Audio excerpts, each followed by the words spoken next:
뜨거운 열정으로 함께합니다. 안녕하세요. 점프와 플러스 김라리입니다. 네, 끝나지 않을 것만 같았던 이번 시즌도 정규리그 27라운드를 포함해 4강 플레이오프까지 모두 마쳤습니다. 이제 플레이오프와 챔피언십 결정전만이 남아있는데요. 오늘 점프와 플러스 문성환 위원과 함께하도록 하겠습니다. 위원님 안녕하세요. 네, 안녕하세요. 오랜만에 인사드립니다. 문성환입니다. 네, 정말로 오랜만에 다시 인사드리게 됐는데요. 위원님이 안 계시는 동안 우리 내셔널리그에 많은 변화가 있었어요. 네, 바쁜 일정 속에서 꼭 챙겨보게 되었는데요. 정규리그도 어느덧 끝나고 플레이오프에 창원과 경주가 맞붙게 되었습니다. 네, 그렇습니다. 지난 6일과 9일 두 차례에 걸쳐서 4강 플레이오프 경기가 있었는데요. 드디어 그 승자가 가려졌다고 합니다. 쌀쌀해진 가을 날씨를 후끈 달궈주는 내셔널리그. 다 함께 다시 보기에서 함께 하시죠.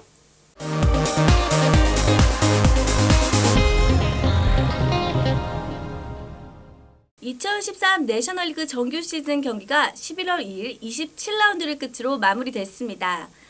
올 시즌 내셔널리그는 총 10개 팀이 참가해서 홈앤어웨이 방식으로 각 팀당 2번의 맞대결을 펼쳤었는데요.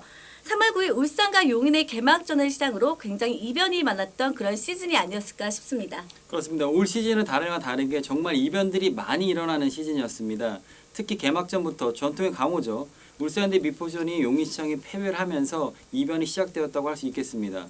전반기 내내 좋은 성적을 거뒀던 강릉시청이 마지막 4강 플레이오프에서 떨어지면서 이변의 끝을 보여주는 그런 시즌이었다고 할 수 있겠습니다. 네, 그렇습니다. 매 라운드 승패를 알 수 없는 경기들이 참 많았는데요. 마지막 4강 플레이오프 진출팀의 윤곽까지 정말 알 수 없는 경기들이었습니다. 위원님은 이번 시즌에 가장 예측하기 힘들었던 거나 흥미로웠던 점이 있다면 어떤 게 있을까요? 우선 이번 라운드는 목포시청과 김해시청, 특히 시청팀들의 반란이 정말 끝까지 뜨거웠는데요.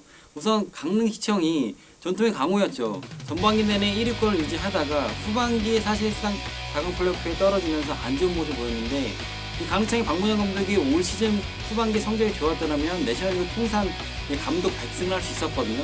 하지만 잔여 경기를 남겨두고 아쉽게 그런 대거의 그런 기록들을 남기지 못했고 막바지에 선수들이 체력이 떨어지면서 주역적인 승부에서 많이 승부를 보지 못한 것이 이 강릉시청의 안타까운 4강 플레이오프 탈락이 아니었나 이렇게 생각이 되어집니다. 네, 그렇습니다. 2010년 우승을 시작으로 꾸준히 플레이오프의 모습을 보였던 강릉의 입장에선 굉장히 아쉬운 한 해가 아니었을까 싶습니다. 이번에는 올 시즌 우승팀인 울산의 얘기를 조금 해볼까 하는데요.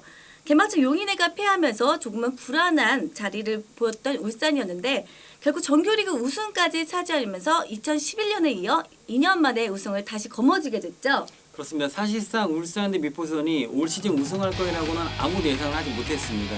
그 이유는 개막전부터 용인시청이 패했고 전반기 내내 하위권을 몇몇 좋지 못한 모습을 보였습니다. 하지만 울산 대 미포선은 역시 명장이죠. 조민욱 감독이 있었습니다.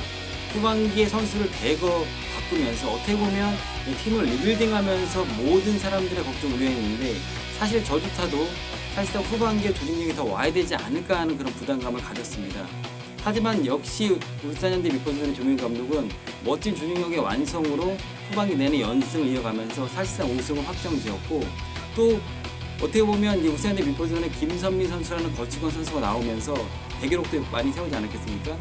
이러면서 울산이 전통의 강호라는 소리를 다시 하면서 2년 만에 우승이라는 그런 쾌거를 이룩하게 되었습니다.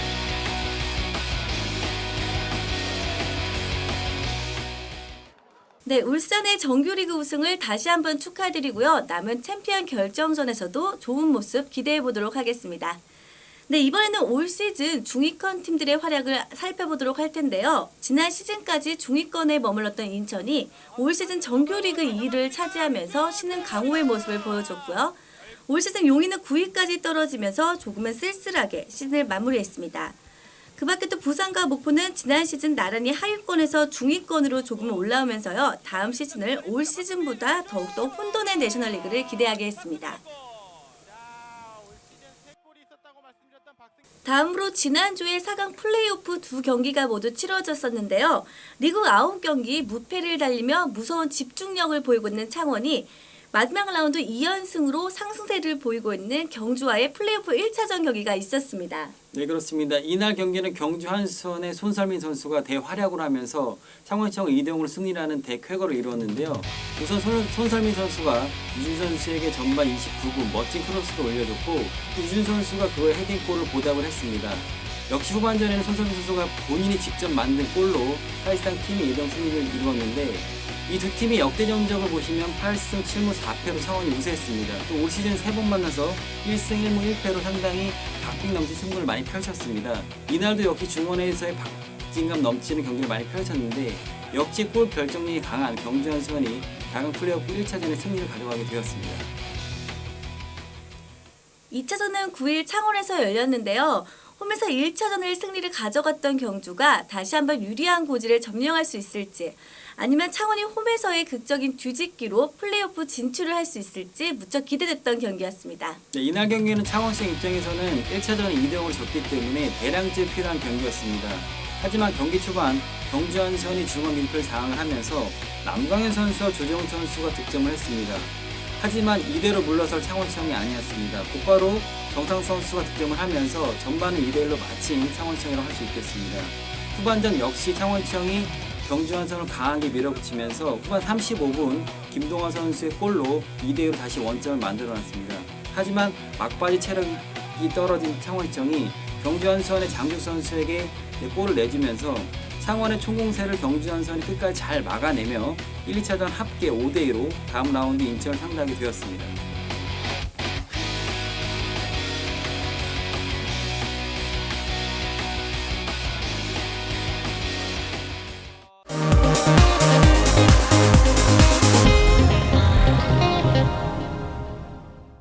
다시 한번 4강 플레이오프 경기 결과 살펴보도록 하겠습니다. 인천과의 플레이오프 진출을 두고 3, 4위간의 대결, 창원과 경주의 경기가 있었는데요. 1차전에서 경주에게 2대0으로 패한 창원이 2차전에서 역시 2대3으로 패하며 플레이오프 진출에 아쉽게 실패하고 말았습니다. 플레이오프 진출에 성공한 경주가 정규리그 2위인 인천을 상대하게 됐습니다. 최근 3경기 맞대결 전적에서는요, 모두 인천이 경주를 상대로 승리를 하게 됐는데요. 과연 경주가 인천을 상대로 제대로 된 서력전을 치를 수 있을지 무척 기대되는 경기가 될 것 같습니다. 네, 리그 경기에서는 인천 코레일이 경주 한수원을 압도했는데요. 하지만 우선 4강 플레이오프를 거치면서 경기력이 살아난 경주 한수원과 우선 쉬면서 체력적인 우위에 있는 인천 코레일의 맞대결입니다.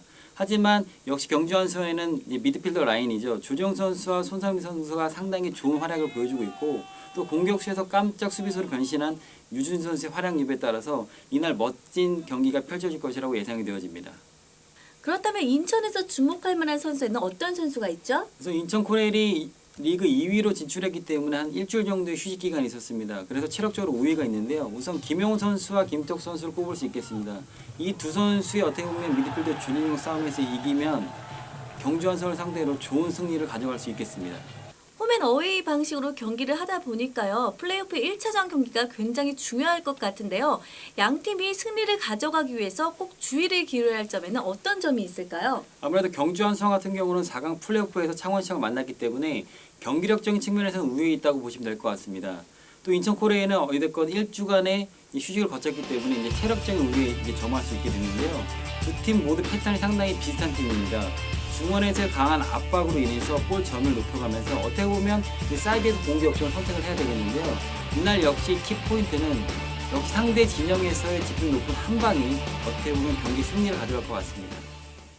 네, 지금까지 기복 없는 플레이를 펼쳐진 인천이냐, 아니면 4강 플레이오프를 거쳐 상승세를 타고 있는 경주냐, 양팀 간의 불꽃 튀는 1차전이 13일 수요일에 시작되는데요. 과연 승리의 여신은 어느 팀에게 돌아갈지 무척 기대되는 경기가 될 것 같습니다. 네, 오늘 저희가 준비한 소식은 여기까지입니다. 그동안 쉴 새 없이 숨막히게 달려왔는데요. 이제 플레이오프와 챔피언십 결정전만이 남아있습니다. 과연 2013 내셔널리그 그 영광의 주인공은 어느 팀들에게 돌아갈지 여러분들 끝까지 많은 성원 부탁드립니다.